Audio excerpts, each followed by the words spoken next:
So, may ano ko dito, pastil. Pastil ba to? Basta, yung ginalagay ko sa pastil na chicken. And then, I saw my colleague eating this one.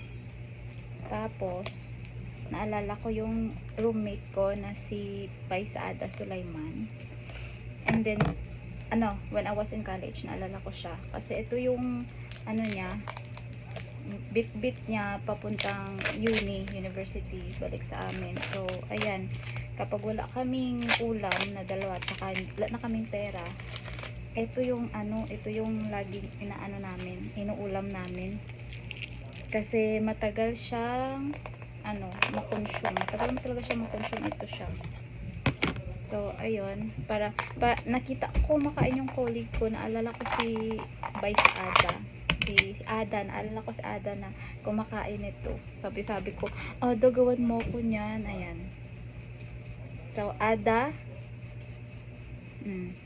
ikaw yung naaalala ko kapag nakakita ako ng yung nilalagay sa pastil na chicken or pastil, ganun.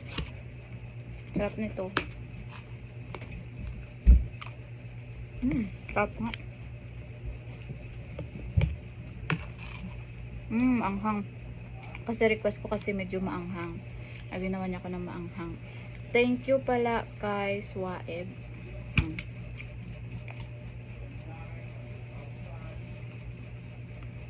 Sarap talaga siya.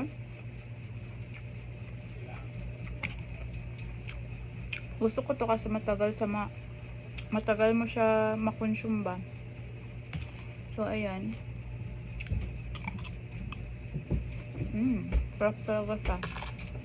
Ang sarap ng pastel mo siya. Tapos medyo maanghang pa siya.